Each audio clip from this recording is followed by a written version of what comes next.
My brief was to talk to you for 15 minutes, so I'll try to do. I'd like just to, first of all, to introduce to all of you Mexico, because though there's been, Subuti has mentioned Mexico a few times, I just get the impression that some people perhaps don't know they do know where Mexico is, but perhaps don't know enough about Mexico. So I'd love to introduce, first of all, where Mexico is, what is the social situation, where is the culture, and then talk a little bit about taking the Buddha Dharma to Mexico. First of all, Mexico is in America, in the continent of America. It's part of North America. It's geographically North America. It's not South America, it's not Central America. And is next to the United States. It has 112 million people, which makes it the first, or the country which is the Spanish-speaking country most populated in the world. There are more people in Mexico than in Spain who speak Spanish, actually. So, culturally, it's a warm climate in Mexico. You find beautiful beaches, you find a very warm climate, and Mexico City is up in a valley, which is quite high up. It's part of what is called Latin American culture. And I think there are a few stereotypes about Latin America. And I honestly very reluctant very often to go and be next to Manjunatha or Padmashalim when they're singing Latin American songs. I have the sense that they're just feeding up into a stereotype that you might have about Latin Americans. But quite frankly, I think stereotypes often are true. And we are, in a way, slightly how those songs portray us. We are a bit more extroverted than North Europeans. We are, it is interesting because if you're in Mexico, if you are introverted, people think there's something weird about you. Whereas I'm an extroverted person. I was in England for 8 years. If you're an extroverted, very often in England, people feel you're a bit weird. Or more politely, they say, you're a bit loud. You don't know how often I heard that. Nowadays, they say to me, you're less loud nowadays. Not my ways. Nevertheless, there's some truth in that. I think it has to do with climate. It has to do with the weather. Climate could be character. Climate could be has a part in that. Now, socially, Mexico is an emerging economy, as they say. It's quite stable, economically speaking. It has its ups and downs. It was hit by the crisis, but it's quite stable. On the other hand, up in the north, there's a lot of violence. Mexico is next to the United States. And throughout, in the last 15 years, the increase of drug taking in the world, I think, and of alcohol, has increased a lot. More people are drinking alcohol, and more people are using drugs, even recreationally. So there's a lot of consumption. And the United States is perhaps one of the biggest consumers of drugs. Now, the manufacturing of drugs is in Central America, say in Colombia, some parts in Central America. So we are en route for those who consume what is produced. United States has been able to stop the routes from the Pacific and the Gulf of Mexico. So now the routes are from Mexico. So in the border of Mexico with the United States, there's a lot of violence. Perhaps next to Afghanistan and Iraq is one of the most violent regions in the world. Some people claim it's the most violent region in the world. Mexico City is down, it's in the center. And though it's quite well looked after by the government, still you find violence in Mexico. So that's quite unstable. We have that background wall of violence that we hear very often in TV and the news. This affects us all. even in ways we don't realize. Now, I went to Mexico in the 90s. Now, many of you don't know what the 90s within the Triratna Buddhist community was. But if you ever wish to go back to a time within the community, you must choose the 90s. It was great. It was great to be in the 90s. I was formed in the 90s with a lot of my friends, a lot of people. And there were a lot of things happening. I mean, Pamaloka was being taken by, the chair became Subhuti. And he was taking the whole process of ordination of men. And he was retraining us to a lot of new mitras. We've been retrained by Subhuti. We had Triratna Loka that was doing a huge fundraising to establish itself. Every year, there were 1 or 2 or sometimes 3 publications from Winghorse. You have the Vimalakirti Nidesha, the Dharma Cosmic Enlightenment, the Sutra Golden Light, the Wisdom Beyond Words. You have loads of publications. Then you have Winghorse and Evolution that were just expanding and getting very confident. And the movement around the world was expanding. In England, there was people going to Newcastle, Nottingham, Cardiff, in North London. Manchester was finding a new place. Dhanakosha was being formed. And in Europe, people were going to Spain, Ireland, Berlin, Paris. And in the Americas, there was San Francisco and Venezuela.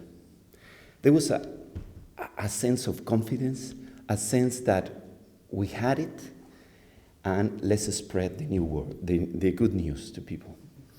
I was there. And I left the party when the room was full. And it's great to leave the party when the room is full, because you can take the party with you. I took that confidence, I took that sense of urgency, I took that sense of idealism to Mexico. And I also wanted to work by myself. I have to admit that I find very, very hard to work with other members. I do. So the solution was to go away and just start something on my own, which I did, and it was great. I recommend it to everyone. I played my part. I worked hard. I went there without any money. No one was able to, or no one perhaps was willing to sponsor me. I did get 500 pounds from the chairman, which didn't last that long. And I got a lot of help from friends, a lot of help from my parents, in fact. So I managed to find premises, I managed to communicate, and 16 years after, I can tell you there is a big center in Mexico City.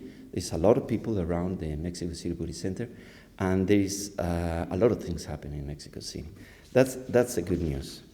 We are the usual type of center.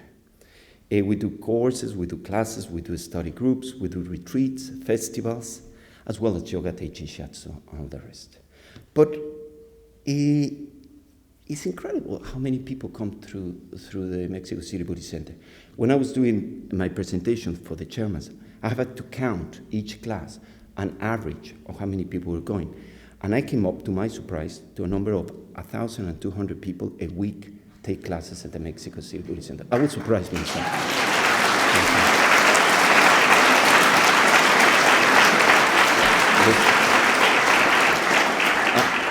Thank you. I was very, very surprised, I must say.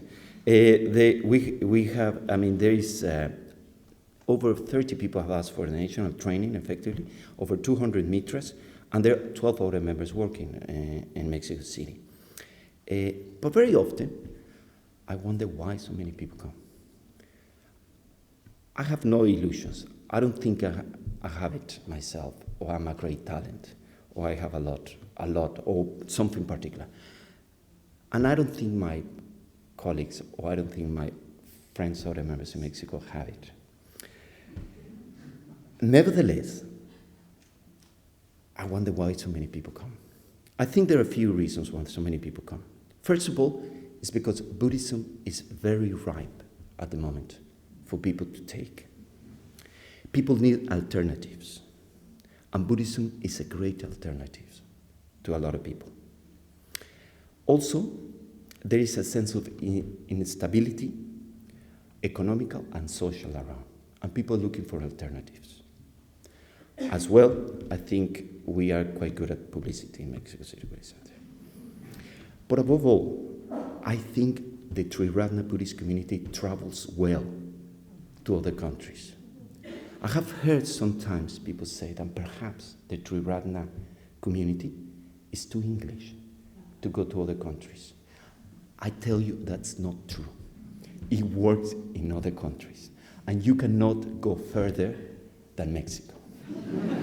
And it works great in Mexico. Our approach to the Dharma works. People believe in it. People find it useful. I have heard often people saying, perhaps I would not be involved in Buddhism if it wouldn't be for the approach of Triratna. Because it's accessible, it's not sectarian, it's balanced.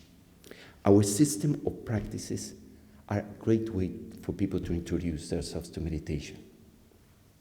Our institutions work. People can trust them. The way they see ourselves working, and the way we just don't expect a higher pay when we're working there. And we don't do it for money. They trust that. And above all, our practice as order members, or perhaps as mitras, translate into a friendliness and openness that travels very well. Very often when I come to England, I'm very surprised that I find myself surprised of the friendliness I find here. I think we take it for granted, but we are kind and friendly to a remarkable degree. I find it when I go to communities and I stay, say, in Ariatara, or I stay in Cambridge. I find it when I go to the church meeting. I find it when I come to these conventions. I find it to any center that I go. There is a level of friendliness and kindness quite remarkable that I'm surprised of realizing that I have forgotten about. And that travels well. So when people encounter that friendliness, that openness, that balanced approach, that set of practices, those institutions, they go for it. It's a great alternative. And in a way, it's a much better alternative than any other religion. It's much easier to be Buddhist outside a Buddhist country. People can understand more. People could reimagine what Buddhism is. They could reimagine the spiritual life.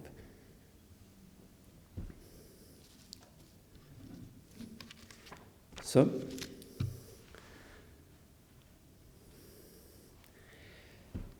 this is what we take. But there's a great sense of urgency in Mexico and a great sense of confidence. But something I missed, and I really don't know how to say this, but something I missed, I must say, when I come to England, apart from this friendliness, something I miss is that old sense of urgency, an old sense of confidence that we used to have in the 90s. Remember, I left in the 90s, and I come only every 2 years. And throughout those years, I have missed a bit that sense of urgency, confidence, and energy. Sometimes I wonder where it is. Vajragupta, in the men's convention, said in a talk he was giving, Dambhante had said that the movement could be a bit more exciting. He said, Vajragupta, not a thing you would expect Bhante to look out for in two things. I mean, it's not a word that Bhante uses a lot. Perhaps I wonder if perhaps we're not anymore so exciting to young people. Perhaps we're aging. Perhaps some of us are a bit embarrassed about the enthusiasm we had before. And perhaps we look at that as a naive idealism. But that would be a pity. If we just let it go, that enthusiasm, if we let go that sense of urgency, if we don't feel that we can communicate the Dharma to people, that would be a pity. Because we can. there's a lot we can offer to the world. There's a lot we can offer to people. And the Triratna has it. Let's hope we go out with greater confidence.